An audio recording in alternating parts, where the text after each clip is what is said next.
नमस्कार।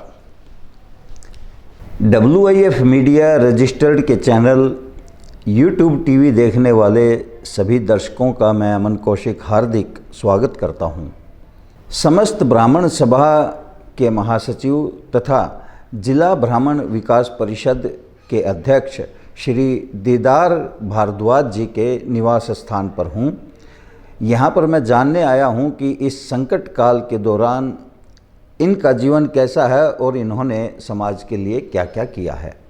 दीदार जी, सबसे पहले तो हम आपका शुक्रिया अदा करते हैं और आपसे ये जानना चाहेंगे कि ये जो कोरोना का जो संकट इस समय देश पर समाज पर आया हुआ है, तो इस दौरान आपकी सेवाएं समाज को क्या क्या प्राप्त हुई हैं, आपकी संस्थाओं की क्या क्या सेवाएं समाज को प्राप्त हुई। जिला ब्राह्मण विकास परिषद हमारी जो संस्था है उसकी तरफ से भिवाड़ी कोविड रिलीफ फंड में हमने 31,000 रुपये का चेक दिया है तथा हमारे पदाधिकारियों ने और हमने घर घर जाकर लोगों को शिक्षित किया है कि किस तरह से कोरोना से बच सकते हैं। कोरोना से डरने की ज़रूरत नहीं है, कोरोना से बचाव की ज़रूरत है, उसके संघर्ष करने की ज़रूरत है।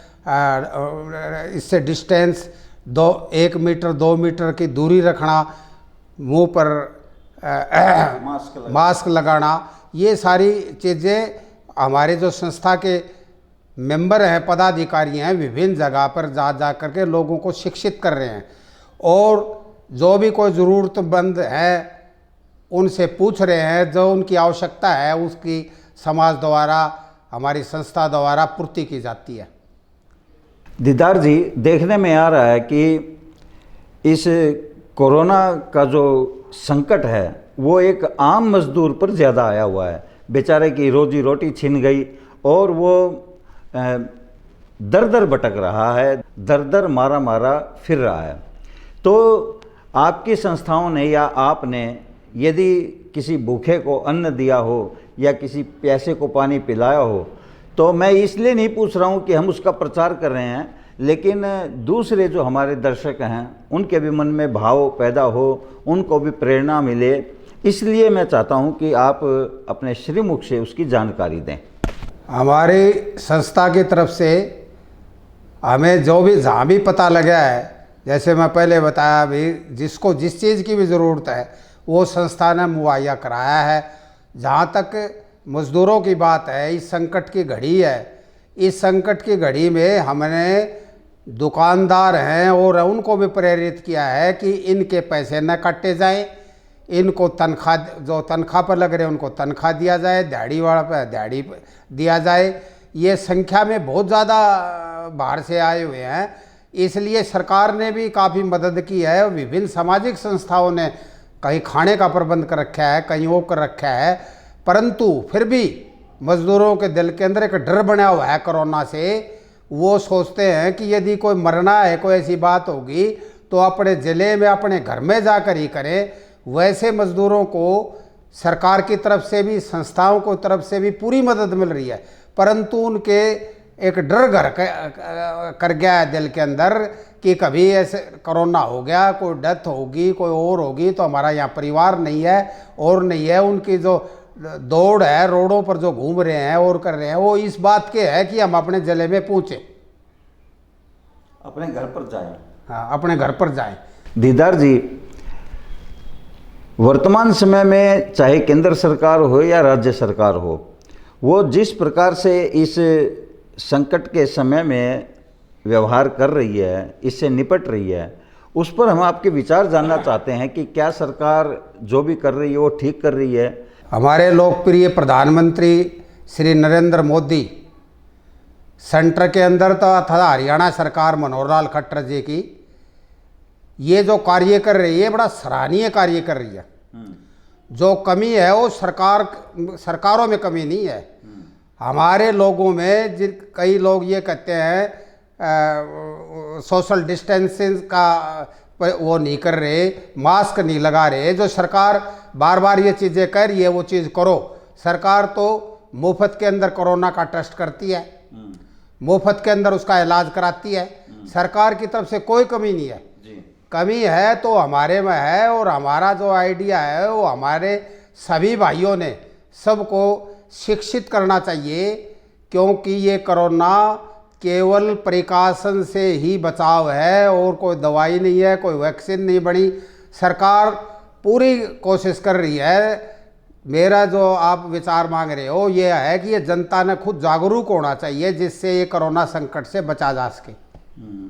आपस में दूरी बना करके, आपस में दूरी बनाकर रखे, मास्क लगा कर रखे। जो जो समय समय पर सरकार इंस्ट्रक्शन देती है वो जनता ने पूरा फॉलो करना चाहिए।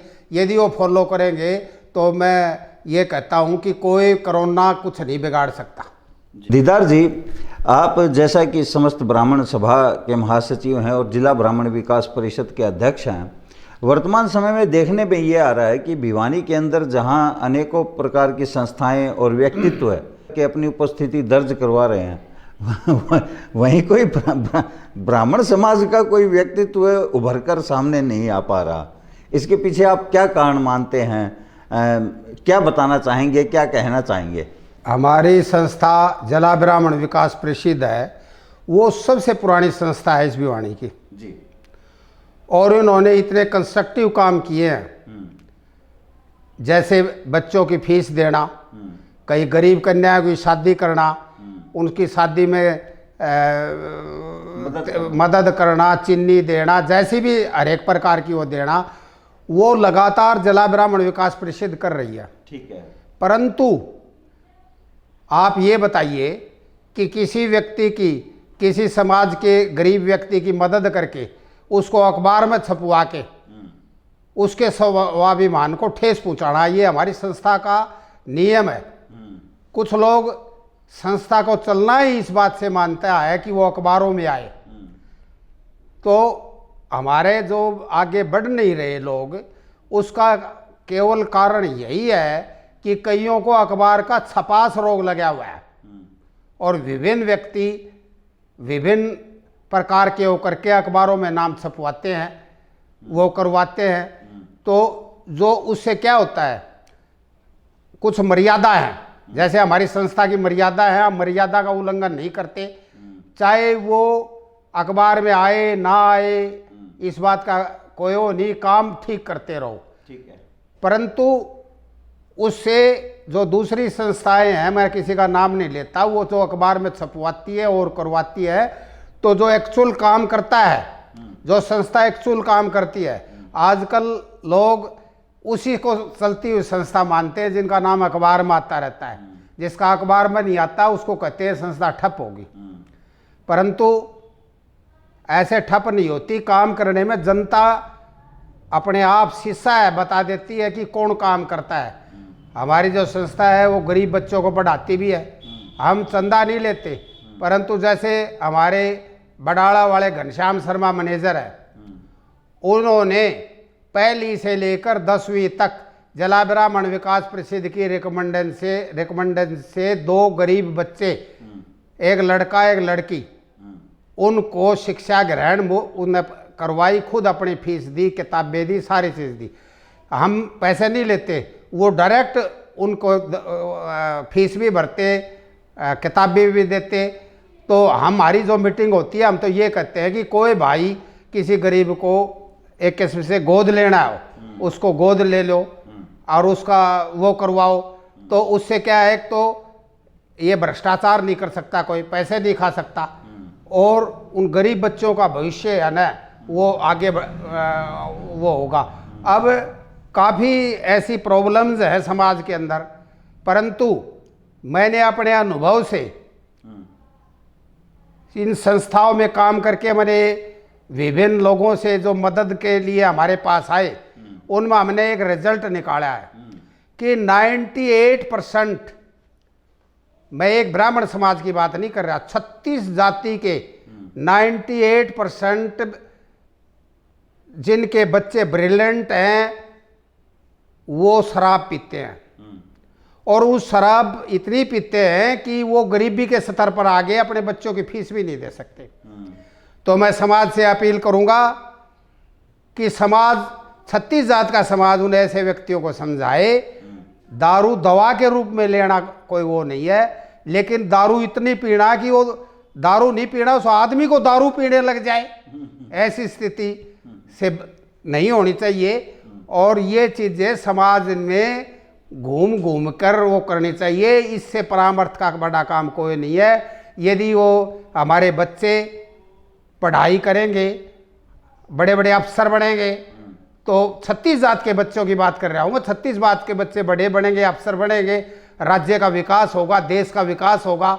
और ये दारू पी के जो पैसे खर्च कर देते हैं, और वो बच्चे विलक्षण बुद्धि वाले बच्चे, इससे बड़ी शर्म की बात क्या है कि वो मजदूरी करते हैं, उनके पास फीस के लिए पैसे नहीं, किताबों के लिए पैसे नहीं। ये जो समस्या है ये बड़ी विकट समस्या है।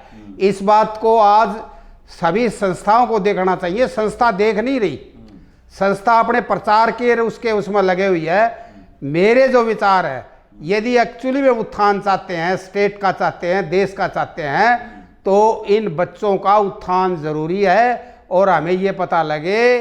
और मैं जिला ब्राह्मण विकास परिषद की तरफ से ये कहता हूँ कि कोई भाई हमें बताएगा कि भाई वहाँ पर कोई गरीब बच्चा है और फीस की वजह से, किताबों की वजह से उसकी पढ़ाई नहीं हो रही, उसको जिला ब्राह्मण विकास परिषद तुरंत ना उसकी फीस देगा और उसके किताबें उपलब्ध कराएगा। दीदार भारद्वाज जी, जैसे कि मैंने पहले भी बताया था कि वर्तमान समय में ऐसा कोई भी धनाढ्य है, न तो ब्राह्मण है, न कोई ऐसी संस्था है जिसने कि व्यापक स्तर पर लोगों की मदद की हो।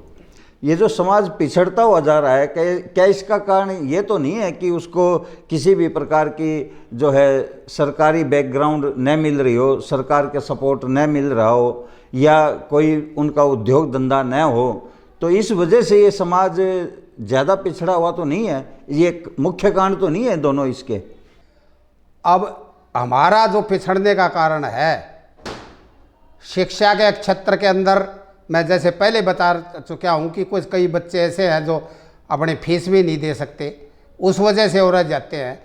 अब उनको शिक्षित हम करेंगे और कंपटीशन के अंदर वो आगे जाएंगे, तो मुझे विश्वास है कि ये जो बिछड़ापन है वो समाप्त हो जाएगा। ये बिछड़ापन इसलिए है कि हम शिक्षा के अंदर इस वक्त पीछे हैं। शिक्षा ब्राह्मण जो समाज है वो सबसे ज़्यादा शिक्षित होता था और दूसरों को शिक्षा देता था जी। अब लोग कई बार आरोप लगाते हैं जाति पक्ष का। जहाँ तक मैं जिला ब्राह्मण विकास परिषद का अध्यक्ष हूँ, लेकिन मैं ये कहता हूँ कि हम कभी जाति पाति नहीं करते, हमारा समाज कभी जाति पाति नहीं करता। एक ब्राह्मण ही मंदिर के अंदर घंटी बजाकर ये कहता है, हे भगवान सबका भला करिए। मुझे और कोई जाति ये कहते हुए नहीं सुनी, सबका भला करिए। सबका भला के अंदर अकेला ब्राह्मण नहीं है, 36 जाति है। तो ब्राह्मण तो कभी जाति पक्ष नहीं लिया, ब्राह्मण ने न्याय जरूर लिया है। जहाँ न्याय होया, न्याय की हद होगी, तो ब्राह्मण ने हमेशा वो न्याय के लिए हथियार उठाए है, संघर्ष किया है और उस अन्याय को समाप्त किया है। जी दीदार जी, ये जो कोरोना वायरस का इस समय प्रकोप जारी है, तो आप अपने अनुभव के आधार पर हमारे दर्शकों को क्या बताना चाहेंगे कि ये कहाँ तक जा सकता है, आने वाले समय में इसका क्या असर हो सकता है, और एक आम आदमी को किस प्रकार से इससे निपटना चाहिए? जहाँ तक कोरोना का मैटर है, ये मैं पहले भी बता चुका हूँ, यदि जनता प्रिकॉशन मेंटेन करेगी तो ये जल्द ही समाप्त हो जाएगा जी। ये न सरकार पर है निर्भर, न ये हमारे पर। ठीक है, यदि जो सुझाव हैं उनको हम मेंटेन करेंगे तो ये जल्द समाप्त हो जाएगा, और यदि इनको नहीं करेंगे तो ये तो चेन सिस्टम है जी। अब हम प्रिकॉशन मेंटेन नहीं करेंगे, वो उसको लग जाएगी रोग, वो फिर उसको लग जाएगी, ये चैन बनता रहेगा। और इसको अनलिमिटेड पीरियड पे कोई ये नहीं कर सकता कब ख़त्म होगा। यदि लापरवाही की तो ये मैं कहता हूँ ये हो सकता है ख़त्म ही ना हो जी। तो इसलिए ज़रूरी है कि जो सुझाव गवर्नमेंट ने जो इंस्ट्रक्शन दे रखी है उनको फॉलो करना चाहिए, उससे ये जल्दी समाप्त हो जाएगा, ऐसा मेरा विश्वास है जी। जी दीदार जी, आप एक जागरूक व्यक्तित्व हैं और अनेकों सामाजिक संस्थाओं से जुड़े हुए हैं, तो जो हमारी भिवानी का जिला प्रशासन है, पुलिस है, सफाई कर्मी हैं, डॉक्टर हैं, उनकी सेवाओं के बारे में आप क्या कहना चाहेंगे कि वो कैसा काम कर रहे हैं, और यदि आपका कोई सुझाव हो तो कृपया वो भी बताइएगा।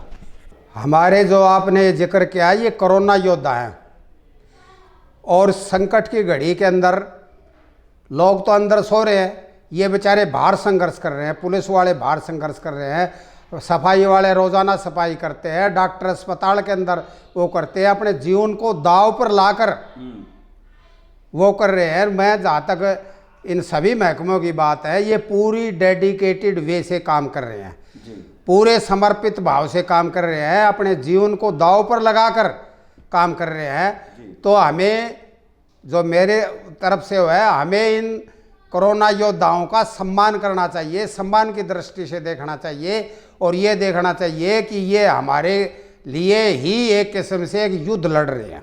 जी जी जी जी। और इनके बिना हम ये युद्ध जीत भी नहीं सकते। हाँ, इनके बिना हम युद्ध जीत भी नहीं सकते।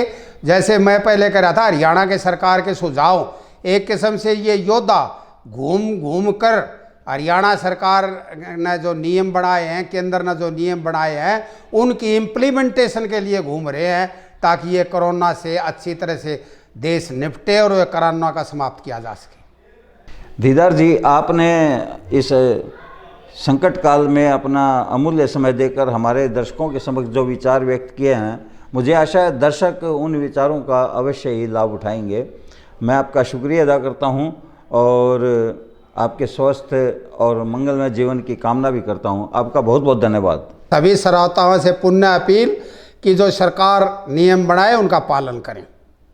दर्शकों, ये हैं श्री दीदार भारद्वाज जी, जो समस्त ब्राह्मण सभा के महासचिव हैं और जिला ब्राह्मण विकास परिषद के अध्यक्ष हैं। भिवानी के अंदर अनेकों ऐसी हस्तियां हैं जो समाज के लिए, राष्ट्र के लिए, देश के लिए बहुत कुछ कर रही हैं। इसी प्रकार से एक और हस्ती के साथ मैं शीघ्र ही आपके सामने फिर से पेश हूँगा। तब तक मुझे अमन कौशिक को दीजिए इजाज़त। जय हिंद।